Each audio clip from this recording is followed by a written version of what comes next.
முகத்தில் வரும் லார்ஜ் போஸ் சம்பந்தமாக பார்க்க இருக்கிறோம். இதற்கு என்ன ட்ரீட்மெண்ட்கள் உள்ளது, மற்றது ஏன் இது ஏற்படுகிறது என்று பார்த்தால் எங்களது வயது போக போக இது ஏற்படுறதுக்குரிய காரணம் கூட.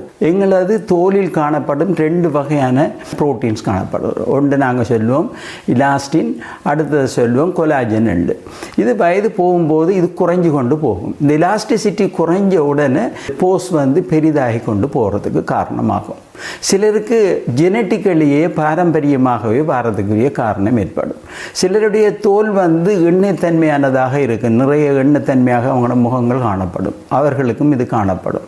சிலருக்கு நிறைய முகப்பருக்கள் தோன்றும், அவர்களுக்கு இந்த பிரச்சனை ஏற்படுறதுக்கு வாய்ப்பு ஏற்படும். மற்றது அதிகமாக வெயிலில் போய் கொண்டிருப்பார்கள், அதால் வெயில் தாக்கம் அவங்களுக்கு கூடுதலாக இருக்கும், அவங்களுக்கும் லார்ஜ் போஸ் ஏற்பட வாய்ப்புகள் அதிகம்.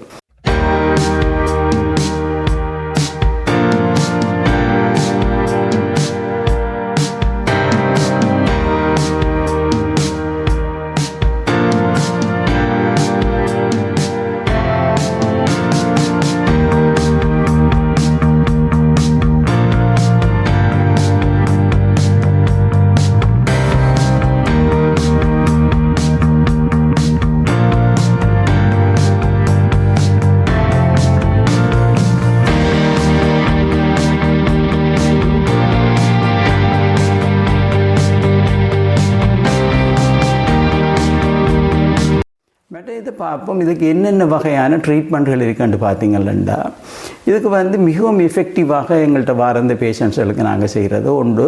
பல வகையான கெமிக்கல் பீலிங்ஸ்கள் காணப்படுகிறது. அதை வேறு ஸ்ட்ரென்த்தில் நாங்கள் அதை பாவிப்போம். அதை அப்படியே சுருங்கி அது நார்மல் லெவலுக்கு வந்துவிடும்.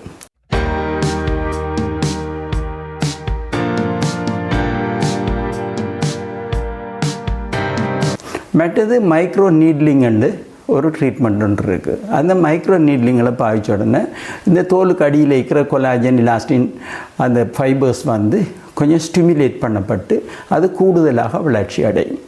அதுவும் ஒரு முறை. அடுத்தது லேசர் ட்ரீட்மெண்ட்டாலேயும் நாங்கள் இதை சுகமாக்குவோம். அடுத்தது இது சுகமாக்குறது மாத்திரமல்ல, நீங்கள் ட்ரீட்மெண்ட் எடுத்து முடிஞ்சதுக்கு பிறகு திரும்ப நாங்கள் சொல்கிற மாதிரி தோலை நீங்கள் மெயின்டைன் பண்ணி கொண்டு இருக்கணும். பிறகு நீங்கள் ஒரு 6 மந்த்துக்கு பிறகு மீண்டும் ஒரு தரம் காட்டி என்ன மாதிரி இருக்குன்னு திரும்ப ஒரு தோலை செக் பண்ணிக்கொள்வது மிக நல்லது.